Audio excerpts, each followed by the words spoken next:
Selamat pagi, Shalom jemaat yang diberkati Tuhan. Kembali bersama dalam renungan pagi Jemaat Gemi Kanaan Medan Selatan pada hari ini, di hari Kamis 9 April 2026. Siapkan hati, kita akan mendengarkan firman-Nya, kita berdoa. Terpuji termulialah Engkau Allah yang telah memberkati malam istirahat kami, menganugerahkan kami hari baru. Kembali memulai hari baru ini kami akan mendengarkan kebenaran firman-Mu. Berbicaralah Engkau ya Tuhan, kami siap untuk mendengarkannya. Di dalam nama Tuhan Yesus Kristus kami berdoa dan bersyukur. Amin. Pagi ini firman Tuhan dari kitab Amsal pasalnya yang ke-28.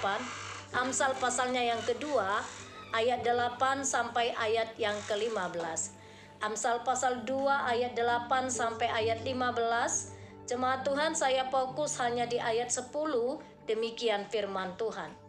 Karena hikmat akan masuk ke dalam hatimu dan pengetahuan akan menyenangkan jiwamu. Sekali lagi saya baca. Karena hikmat akan masuk ke dalam hatimu dan pengetahuan akan menyenangkan jiwamu. Amin. Saya memberi tema firman Tuhan bagi kita pada pagi hari ini, mengubah cara pandang terhadap pembelajaran. Mengubah cara pandang terhadap pembelajaran. Jemaat terkasih, banyak orang memiliki pengetahuan di kepala, tetapi hikmat sejati adalah saat kebenaran itu masuk ke dalam hati. Hati dalam tradisi Alkitab tentu dipahami sebagai pusat kendali hidup, sumber kehendak, emosi, dan keputusan. Jadi ketika hikmat menetap di sana, ia bukan lagi sekedar bicara tentang teori atau aturan-aturan semata, melainkan kompas yang mengarahkan setiap langkah kita secara alami. Apa artinya? Sesungguhnya yang pertama kita belajar bagaimana pengetahuan menjadi sebuah sukacita. Dunia sering melihat belajar atau menuntut ilmu sebagai beban yang berat.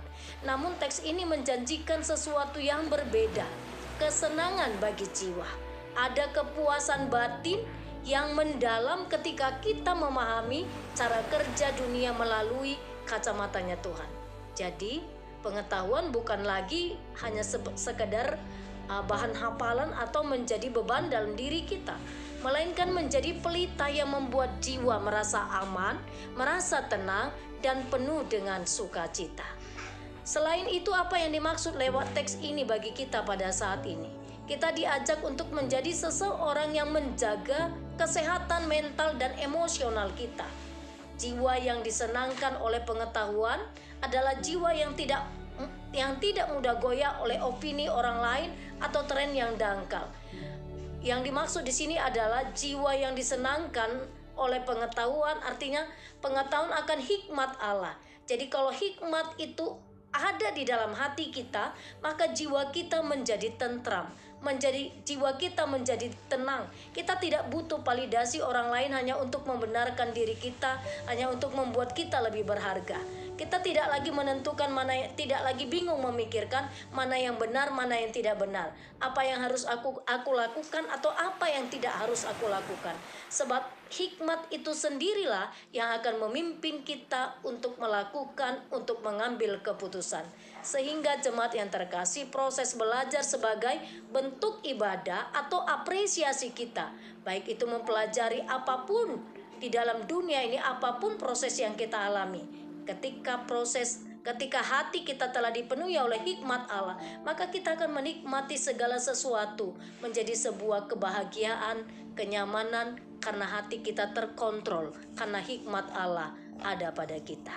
Mari hari ini sebuah langkah kecil kita mau lakukan. Cobalah untuk merenungkan suatu nilai kebenaran.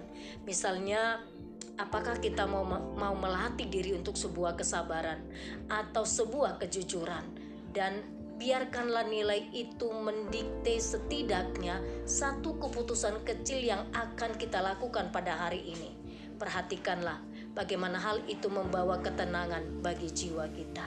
Jemaat yang terkasih, mari nikmatilah hikmat Allah, gunakanlah hikmat Allah yang telah diberikannya kepada setiap orang yang percaya. Amin. Kita berdoa. Terpujilah Engkau Allah yang telah memberkati kehidupan kami. Berilah kami kekuatan agar benar kami menikmati, merasakan hikmat-Mu tinggal diam di dalam hati kami, yang akan mengkontrol kehidupan kami di dalam menjalani hari-hari kami, melewati masa-masa sulit atau masa-masa yang menyenangkan. Ketika hikmat itu memang tinggal di dalam hati kami, maka kami akan memiliki ketenteraman.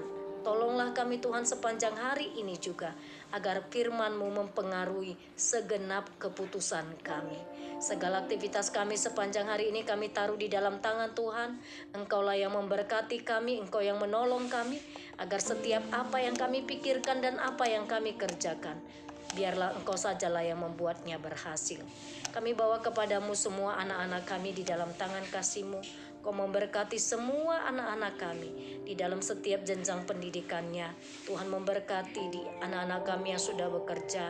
Tuhan yang memberkati anak-anak kami yang sedang mencari pekerjaan. Engkau jugalah yang membuka jalan untuk mereka boleh mendapat pekerjaan.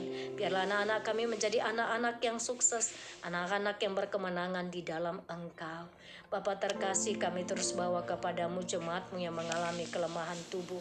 Tuhan, kami terus bawa Inang Opung Kepin, Buruh Tauruk, Amang Markus Siahaan, Inang Hinsa Buruh Tambunan, Inang Eli Sihombing, Amang Arifin Nababan, bahkan jemaat-Mu yang lain yang masih dalam proses pemulihan.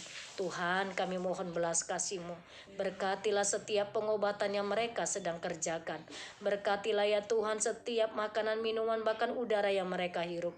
Tuhanlah berkenan menjamah dan menyembuhkan mereka. Di dalam nama Tuhan Yesus, Engkaulah yang memberikan kesembuhan kepada mereka.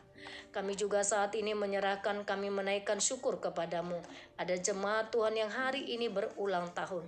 Kami bawa kepadamu Tuhan Amang Sony B.A. Lumban Tobing. Hari ini usianya genap 29 tahun. Bapa, Engkau memberkati, memberikannya kesehatan, memberikannya damai sejahtera, berkati di dalam pekerjaannya. Biarlah dia menjadi anak yang luar biasa. Engkau membuatnya menjadi anak yang takut akan Tuhan. Berkatilah kehidupannya, agar setiap apa yang dipikirkan dan dirancangnya, Tuhan membuatnya berhasil. Kami bawa seluruh jemaat Tuhan ke dalam tangan kasih Tuhan. Engkau memberkati kehidupannya. Apapun pekerjaan jemaat-Mu yang berkenan bagimu, baik sebagai pedagang, sebagai pegawai swasta, sebagai pedagang, sebagai pegawai negeri, TNI, Polri, pebisnis, apapun usaha jemaat-Mu Tuhan, berkatilah apa yang mereka kerjakan, dan Engkaulah membuatnya berhasil. Dan berkati juga jemaat-Mu untuk boleh menggunakan berkat-Mu dengan sebaik-baiknya. Terpujilah Engkau ya Bapa, di dalam nama Tuhan Yesus Kristus kami sudah berdoa. Amin.